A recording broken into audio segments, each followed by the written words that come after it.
इस पर आप क्या कहना चाहेंगे? खुद कांग्रेस के विधायक ही कांग्रेस पार्टी पर ही या कांग्रेस की सरकार पर ही अब क्वेश्चन चिन्ह लगाना शुरू कर बैठे? एक जो वहाँ का छुटभैया है वो जो है उसका जनमंच में कोई काम नहीं था, वो उनके साथ बैठा हुआ था मंत्री के साथ, और वो मेरे से जो है उलझ गया। तो जब वो मेरे से उलझ गया तो मैंने उसको ये कहा कि ब्लडी शट अप, इतना मैंने कहा। कोई फोन पुलिस वालों को गया और मेरे विरुद्ध जो है एक मुकदमा कि भाई ये जो छुटभैया है इसने लिखवाया कि मैंने उसको जान से मारने की धमकी दी। जनमंच में आप चुने हुए प्रतिनिधियों को बोलने ना दे, उनको प्रताड़ित करते हैं, तो ये किस किस्म का मंच था? केवल लंच मंच और लोगों को जंड करने वाला मंच था। तो लोगों को अट्रैक्ट करने के लिए उन्होंने लंच का इंतजाम भी रख दिया और साथ में बड़े बड़े शामियाने लगा दिए। और कल जो आप देख रहे थे जो प्रश्न आया था उसमें करीब करीब इन्होंने जो है लंच पे ही कोई 2.5 करोड़ से ज़्यादा, फिर टेंटों पे जो है उससे भी ज़्यादा खर्च किया। और निकला क्या?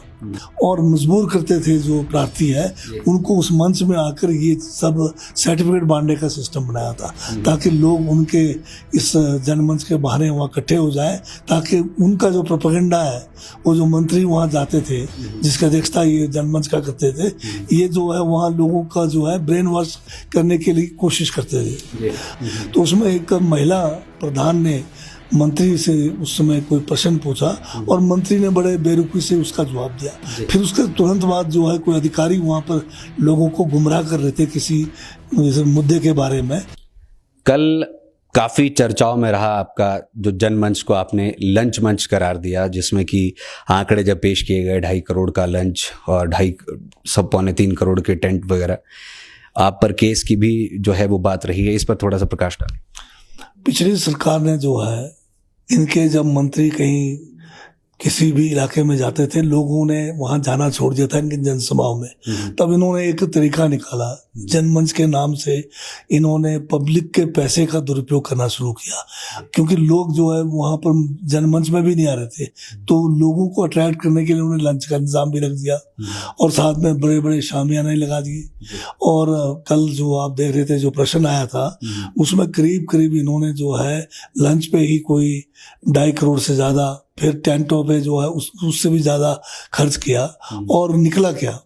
इन जनमंचों में होता क्या था, जैसे किसी जगह पर जनमंच का जहाँ आयोजन होता था उससे पहले 1 महीना पहले जो है सारे डिपार्टमेंट्स, चाहे बिजली का कनेक्शन है, चाहे पानी का कनेक्शन है, चाहे कोई किसी का सर्टिफिकेट तहसील से लेना है या कोई म्यूटेशन कराना है, जैसे इंतकाल कहते हैं जिनको, ये सारे काम जो छोटे छोटे काम जो रोजमर्रा के काम थे ऑफिसों में, उसको जो है रोक देते थे और मजबूर करते थे जो प्रार्थी है उनको उस मंच में आकर ये सब सर्टिफिकेट बांटने का सिस्टम बनाया था ताकि लोग उनके इस जनमंच के बहाने वहाँ इकट्ठे हो जाएं, ताकि उनका जो प्रोपेगेंडा है, वो जो मंत्री वहाँ जाते थे जिसका अध्यक्षता ये जनमंच का करते थे, ये जो है वहाँ लोगों का जो है ब्रेन वॉश करने के लिए कोशिश करते थे। मैं भी एक जनमंच में गया था, मेरे अपने किन्नौर के जिला के मुख्यालय में था, वहाँ पर उसकी अध्यक्षता जो है शर्मिन चौधरी जी जो मंत्री थी वो कर रहे थे। तो उसमें एक महिला प्रधान ने मंत्री से उस समय कोई प्रश्न पूछा और मंत्री ने बड़े बेरुखी से उसका जवाब दिया। फिर उसके तुरंत बाद जो है कोई अधिकारी वहाँ पर लोगों को गुमराह कर रहे थे किसी मुद्दे के बारे में, तो मैंने उसमें इंटरव्यू किया।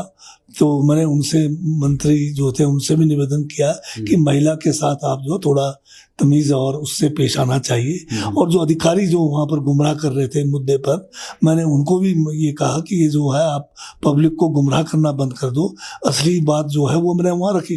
तो वहाँ पर जो बीजेपी का एक जो वहाँ का छुटभैया है वो जो है उसका जनमंच में कोई काम नहीं था, वो उनके साथ बैठा हुआ था मंत्री के साथ, और वो मेरे से जो है उलझ गया।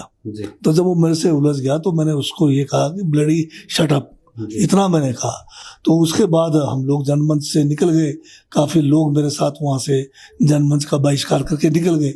उस दिन इतनी सी कुल बात हुई और उसके बाद 3 दिन के बाद शिमला से पूर्व मुख्यमंत्री के ऑफिस से कोई फोन पुलिस वालों को गया और मेरे विरुद्ध जो है एक मुकदमा कि भाई ये जो छुटभैया है इसने लिखवाया कि मैंने उसको जान से मारने की धमकी दी। अब मेरे साथ में मंत्री बैठी थी, एसपी, डीसी, एसडीएम सारे तो थे, पर 161 का जब बयान हुआ उसमें ये कोई भी नहीं है। कोई और बीजेपी के कार्यकर्ता जो उस समय मौजूद भी नहीं, उन्हें उनका जो है 161 का बयान लेके मेरे खिलाफ और मेरे साथ कोई 10-11 लोगों के खिलाफ केस जो है वो चलान पुटअप हो गया है सीजीएम कोर्ट में, पेंडिंग ट्रायल पड़ा हुआ है। तो इस किस्म का झूठा केस बनाकर जनमंच में आप चुने हुए प्रतिनिधियों को बोलने ना दे, उनको प्रताड़ित करते हैं, तो ये किस किस्म का मंच था?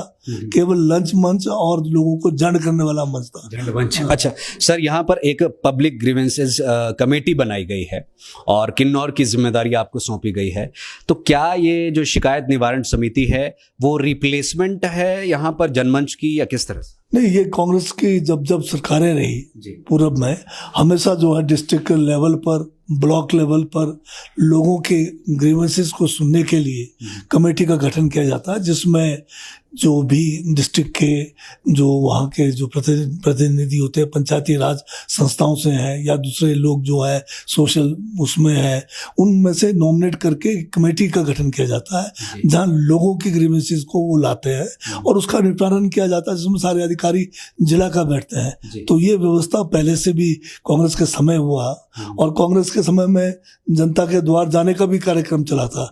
ये कोई बीजेपी का नया सोच नहीं था, पर इन्होंने जो है इसमें पैसे की बर्बादी करके लोगों का जो काम रोक कर, तो कांग्रेस के समय में इस किस्म का काम नहीं होता था। जाते थे लोग जनता के द्वार के नाम से, उनकी समस्याओं को सुनते थे।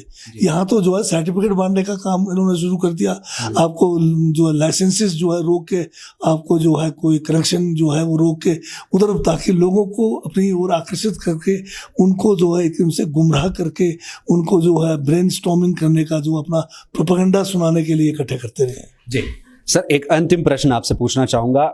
पिछले कल ही, अगर मैं गलत नहीं हूं, तो कांग्रेस के ही विधायक कुलदीप सिंह राठौर ने बागवानी परियोजना को लेकर के श्वेत पत्र एंड ऑल ये सारी बात कही है और आपने जवाब भी उसमें दिया, लेकिन उन्होंने कहा कि मैं संतुष्ट नहीं हूं जवाब से। इस पर आप क्या कहना चाहेंगे? खुद कांग्रेस के विधायक ही कांग्रेस पार्टी पर ही या कांग्रेस की सरकार पर ही अब क्वेश्चन चिन्ह लगाना शुरू कर बैठे? नहीं, ये बात नहीं है। ये जो प्रोजेक्ट है एसडीपी का, हाई डेंसिटी प्लांटेशन का, वर्ल्ड एडिट जो है फंडेड जो है ये प्रोजेक्ट है, ये 2016 में इसकी शुरुआत हुई थी और ये जो है 16 से लेके 19 तक इसमें जो है कार्य जिस गति से होना चाहिए था वो नहीं हुआ और उस कारण जो है इसमें बीच में 2019 में वर्ल्ड बैंक ने रिव्यू किया और एक समय ऐसा भी लग रहा था कि ये प्रोजेक्ट जो है वर्ल्ड बैंक वाले इसको रद्द करने वाले थे, परंतु किसी तरह से वो प्रोजेक्ट आगे चला और उसमें जो भी काम हुआ वो पिछली सरकार के समय हुआ। मैंने उसमें कहा है कि इसमें जिस रफ्तार से काम होना चाहिए और जो इसका एक उद्देश्य था कि 85 लाख जो है सेब के या अन्य फसल जो फल के जो है पौधे हाई डेंसिटी के इस प्रोजेक्ट में लगना था, वो लक्ष्य प्राप्त नहीं हो पाया। उसके कई कारण हैं, उसमें तो हमारी सरकार नहीं थी, तो ये तो पिछली सरकार के समय हुआ, तो हमें कोई छिपाने की क्या जरूरत है? तो हमने उनको कहा है अगर कोई भी सूचना आप बताएंगे हम उसकी इंक्वायरी करेंगे, और जहां आपको लगता है कि यहाँ पर गलत हुआ है या वहां पर कोई गड़बड़ी हुई है तो हम उसके लिए जो हमेशा तैयार है, कोई उसमें वो नहीं है। बागवानी मंत्री के सानिध्य में बागवानों का भविष्य कैसा रहेगा? हमारी कांग्रेस पार्टी की सरकार और हमारी ये सोच है कि हिमाचल को हमने जो है एक फल राज्य के रूप में भी विकसित करना है। उसके लिए शिवा प्रोजेक्ट है। अब जब शिवा का नाम लेते हैं, कोई उनसे लिंक नहीं है, ये सब ट्रॉपिकल जो है इसका अंग्रेजी का एब्रिविएशन है।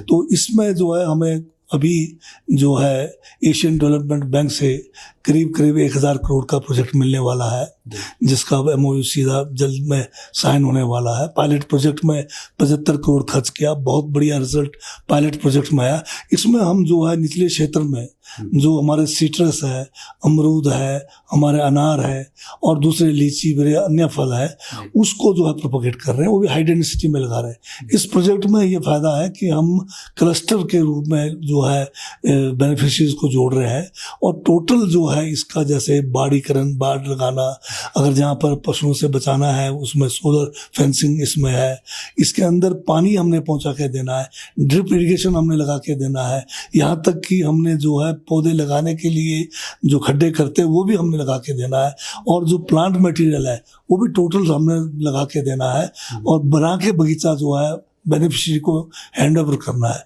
तो ये जो है हम 6000 हेक्टेयर में ये काम होने जा रहा है। और जब ये हो जाएगा तो काफ़ी मतलब हिमाचल में सेब के अलावा अन्य फल जो है वो भी हम यहाँ पर जो है भारी तादाद में इसका उत्पादन करेंगे। और आगे फिर इसका जो है प्रोसेसिंग है चाहे मार्केटिंग है उसकी ओर भी हम आगे जाएंगे। जी, तो हिमाचल प्रदेश को यहाँ पर फ्रूट हब बनाने की बात बागवानी और राजस्व मंत्री जगत सिंह नेगी ने कही है और इन्होंने कहा है कि बागवानों का फ्यूचर बढ़िया रहने वाला है। सर, आपने लाइव टाइम्स टीवी से बातचीत की, आपका बहुत बहुत धन्यवाद। Thank you. देखते रहिए live times TV for storing में मनोज ठाकुर। इस खास इंटरव्यू में हमारा साथ दिया senior video journalist Ajay Bhatia ji और विक्रांत बदन ने। लाइव टाइम्स टीवी लेकर आ रही है जूनियर डांसर्स के लिए शानदार मंच, हिमाचल डांस चैंपियनशिप। 16 साल तक के डांसर्स के लिए चमकने का सुनहरा मौका, सोलो ग्रुप और ड्यूट कैटेगरी में स्टेट लेवल का कंपटीशन, वीआईपीज और सेलिब्रिटीज की उपस्थिति में रंगारंग फिनाले। ऑडिशंस की डेट्स जल्द अनाउंस होंगी। देखते रहिए लाइव टाइम्स टीवी, हिमाचल का सबसे लोकप्रिय डिजिटल न्यूज मीडिया चैनल।